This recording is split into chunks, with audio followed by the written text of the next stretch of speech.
Bonsoir à toutes, bonsoir à tous et bonsoir Chloé. Bonsoir. Chloé Dutrey, vous allez bien? Très bien. Oui. C'est un moment un petit peu important quand même, un peu flottant, toujours pendant la sortie de l'album, ça s'est bien passé? Mais oui, jusqu'à présent, très bien. On l'attendait, hein? Merci. 6 ans quand même, on va en parler de cette période. On va en parler de cet album qui est très très beau. Avant ça, 3 petites questions. Je vais vous demander de répondre un peu du tac au tac, hein, c'est le principe. Si vous étiez, Chloé, un endroit sur la Terre, vous seriez où? Près de la plage, en tout cas. D'office une plage? Ouais.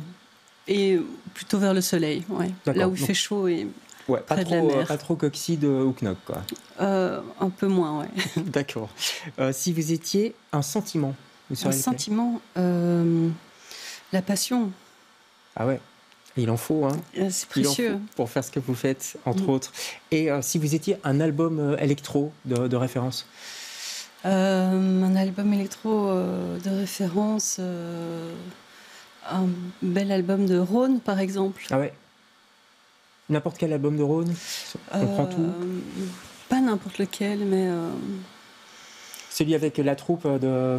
Oui, c'est magnifique. Il est génial, hein. De Marseille, je crois, si je me souviens bien.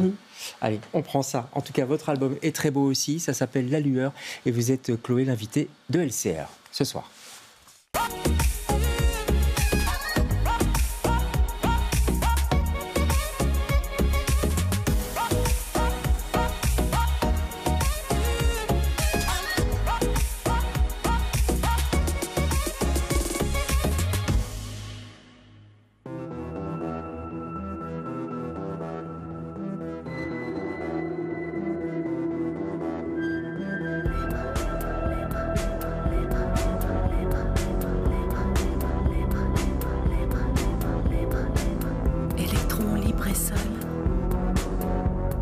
Ricochant de temps à autre sur d'autres électrons.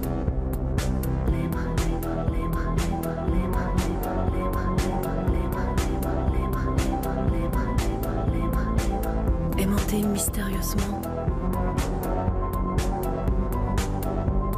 Énigme insolvable. Métaphysique, mais limpide.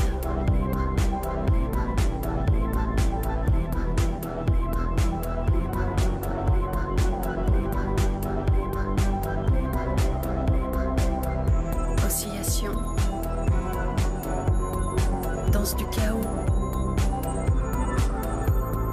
orchestrée mais imprévisible.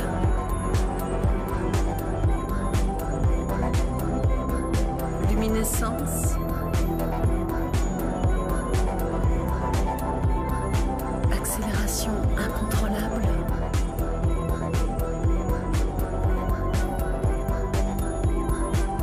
Onde explosive. Magnétisme.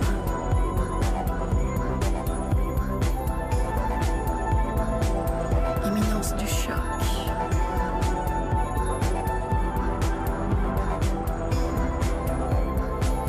Pourquoi ce trou noir vers lequel nous filons dangereusement à toute allure est-il si rayonnant? Voilà, Électron Libre, premier extrait de La Lueur, 6e album solo. Hein, vous avez fait d'autres choses entre-temps. Je dis entre-temps parce que ça fait 6 ans que vous n'aviez plus sorti un album solo. Qu'est-ce qui s'est passé? Qu'est-ce qui s'est passé? Déjà, le Covid. Et puis, je rentrais de tournée en Amérique du Sud. Et là, je travaillais sur un nouvel album entre Bruxelles, Sao Paulo et le Chili. Ouais. Et le confinement est arrivé. Et comme c'était un album concept qui parlait de l'exil, etc., cette notion d'exil, de voyage n'avait plus de sens pour moi. Donc j'ai rangé tout ça dans un tiroir. Donc c'est là quelque part en fait. Ça sortira peut-être un jour? Je sais pas. Écoutez. Ou pas? Ou pas. C'est pas obligé. En fait. Oui, on prend d'autres directions. Vous avez aussi. beaucoup de chansons dans les tiroirs, tiens, en fait? Chansons, non, musique, mais de musique, ouais. J'ai vraiment beaucoup de maquettes, plein de dossiers, des enregistrements sur mon téléphone, etc. qu'il faut parfois trier. Parce que, oui, c'est ça. Un tiroir pour un écrivain, on voit un peu ce que c'est. Enfin, quoique maintenant tout le monde a des PC. Mais pour une musicienne comme vous, un tiroir, c'est quoi en fait? C'est un téléphone. Oui, c'est des vocaux sur un téléphone. Parfois, c'est des idées de texte aussi, et beaucoup de maquettes sur l'ordinateur, des idées des bases de morceaux, des lignes de basse ou de... Sur lesquelles vous pouvez revenir C'est ça. si ça vous inspire. Ouais. En tout cas, ici, il est très inspiré, je trouve, cet album. Magnifique son aussi, je trouve qu'il y a un son un petit peu nouveau. Merci. C'est dense, c'est envoûtant, voire inquiétant. Parfois, là, vous parlez de trou noir, en tout cas dans ce morceau-ci. Le monde vous stresse un petit peu ou pas, Chloé? Je pense qu'on est dans une période un peu vertigineuse de transition. C'est un moment assez angoissant, mais justement, je voulais parler de la lueur, de l'espoir. Ouais, c'est ça la lueur en fait. C'est ça la lueur. C'est le bout du tunnel. C'est le bout du tunnel, c'est continuer à croire, à voir ce qui est beau, ce qui donne envie de sourire, les marques de tendresse, ou que ce soit le désir, que ce soit la passion, ou un graffiti qui nous fait rire dans la rue, une interaction. Je pense que c'est hyper précieux de aussi savourer ces instants-là. Et j'espère distiller ça un peu dans mon album. Je crois, j'ai écouté cet après-midi et je crois qu'il y a un petit peu tout ça. Et je me disais, c'est assez incroyable parce que la musique électronique, pour ceux qui ne connaissent pas trop, ça peut paraître froid, synthétique, enfin, vous voyez, c'est pas du tout le cas chez vous. Et je me demandais comment on amène de l'émotion dans l'électronique. C'est une façon de tordre les pianos, c'est des samples qui sont plus mélodieux. J'ai essayé avec l'électronique de le personnaliser un maximum. Et comme mon premier instrument, c'est le piano, donc j'ai essayé parfois de faire des bruits percussifs de piano et les transformer en électronique avec des frottements et donc juste sampler des micro-choses d'un son très organique de piano. Et j'ai aussi beaucoup utilisé ma voix pour travailler l'électronique parce que c'est l'instrument le plus personnel. C'est-à-dire, utiliser votre voix pour travailler l'électronique, ça veut dire quoi concrètement? C'est par exemple juste sampler une note et la couper en micro-morceaux, la répéter, l'harmoniser, la mettre à la quinte, à l'octave, la transformer, mettre des effets. C'est de l'horlogerie, quoi. Il y a un petit côté horlogerie, travail d'orfèvre, mais j'aime assez bien ça. Et puis toujours avec chercher la pulsation, envie que le corps ait envie de bouger malgré soi. Bien travailler les basses. J'ai enregistré aussi des samples d'harmonium, d'instruments assez organiques avec du souffle aussi. Mais après, c'est tout ce travail de texture.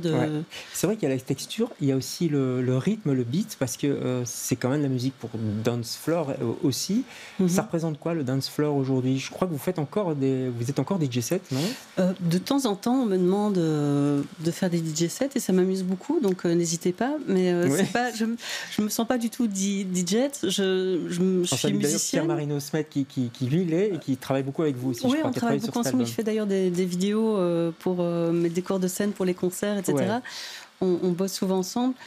Et donc, oui, je me définis pas comme DJ, mais comme musicienne. Et donc, j'adore aussi passer des morceaux parce que ça me pousse à écouter les morceaux des autres différemment, voir ce qui fait danser. Juste. Donc, ça me permet d'analyser ça. Et vous faites de la musique, ça, ce serait réducteur de dire ça, mais vous faites de la musique pour faire danser ou pas?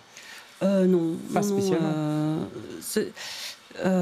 C'est pas l'objectif en soi, mais si j'arrive à combiner une émotion qui fait du bien, quelque chose de profond, et qu'en plus on a envie de se mouvoir, de danser, de libérer peut-être des choses en soi, ça me fait assez plaisir. C'est marrant parce que vous parlez de Rhône tout à l'heure, c'est un petit peu ça aussi, parce qu'il y a de l'émotion, et je crois que vous avez aussi des références d'autres artistes. Oui, je parlais de Lucien Tines, par exemple, qui est percussionniste et qui a fait un très très bel album électronique, avec parfois juste un mot qui se répète, etc. Et j'aime bien aussi que l'électronique et la musique racontent des choses que les mots ne peuvent pas spécialement dire, et que quand on ressent un morceau, on puisse s'approprier les émotions et dans une phase d'introspection, et en même temps de pouvoir le partager, ou par exemple de voir les gens qui dansent sur mes morceaux. J'adore ça. Vous allez pouvoir les voir au Botanique bientôt, puisqu'il y aura une présentation de l'album. Je donnerai la date en fin d'émission. On va regarder ce qu'on appelle un teaser, un petit survol de votre album, et puis on en parle juste après. Regardez. Un fracas silencieux explose tes sons.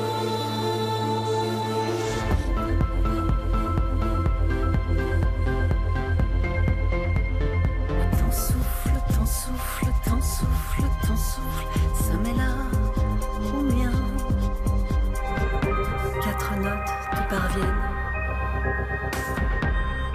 mouvement indécelable.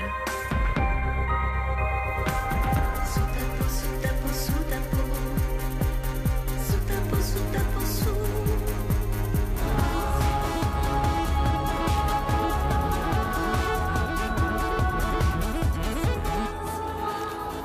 Ah ben voilà, on parlait de la mer tout à l'heure. Elle est là également. Elle est là, elle est là. C'est important pour vous, justement, parce qu'on croit souvent que c'est urbain, on dit souvent que c'est très urbain, mais la nature, l'environnement, vous avez beaucoup voyagé aussi, c'est quelque chose qui est capital pour vous? C'est vrai que je suis assez citadine, mais c'est tellement important, oui, de pouvoir un peu respirer, de voir l'horizon. Par moments, c'est vraiment ça, avec la mer, je me rends compte qu'il me manque, c'est avoir un bel horizon et pouvoir s'apaiser aussi. Je me souviens aussi de votre participation avec, quand vous avez fait un album avec Lisette Lombé, la poétesse nationale, si je ne m'abuse. Il y avait aussi comme ça des clips, des très belles images avec des respirations et du très beau texte. Voilà, il est là l'album. Je le montre en vinyle. Je ne sais pas si ça existe en CD. Est-ce qu'on sort encore des CD maintenant quand on fait d'électro? J'avoue, je les fais juste en vinyle. On a des CD promo. Mais voilà, c'était un double vinyle d'ailleurs, parce que c'était trop long pour mettre sur un seul vinyle. Donc c'était un double vinyle. Et est-ce que les morceaux sont plus longs que des morceaux, on va dire, de variété ou plus classiques? Pas spécialement. Pas spécialement. Ouais. Mais vous pouvez le trouver n'importe où en commande sur mon site. Mais oui, bien sûr. Et puis c'est aussi sur toutes les plateformes. Vous faites signe à qui là sur la photo? On peut peut-être revoir la pochette. La lueur. À la lueur, c'est ça? Aller vers la lueur, voilà. Et c'est quoi la lueur pour vous? C'est justement l'ouverture, l'espoir? Oui, je parlerais d'espoir. Ouais. Je crois qu'on est tellement submergé par que ce soit des images de ce qui se passe en Palestine, en Ukraine, dans les incertitudes, que ce soit professionnel, etc. C'est écologique, enfin, c'est assez vertigineux, et donc de se dire, de continuer à croire, à se battre, à pouvoir se dire, ne pas être fataliste en tout cas. Ouais. Et la musique, votre musique peut nous amener à ça. On va aller l'écouter, votre musique sera le 27 avril, notez bien la date, 27 avril, au Bota, c'est au musée, je crois. Au musée du Botanique, oui. Je crois qu'il y a moyen de réserver des places sur le site du Botanique. Vous serez le 29 avril à Louvain-la-Neuve chez elle. Ceux qui sont de Louvain-la-Neuve connaissent bien cet endroit. Et vous serez le 15 mai à Braine-le-Comte. À la Verrie, ouais. À la Verrie, à Braine-le-Comte. Et puis j'imagine qu'il y aura plein de dates qui vont venir. Merci. J'espère, n'hésitez pas. Merci pour ce très bel album, Chloé. On l'a attendu, mais on a mérité ce temps. Merci beaucoup, il est très très beau. On se retrouve demain. Non, on se retrouve lundi, puisque nous sommes vendredi. On se retrouve lundi. Passez un bon week-end. Bonsoir.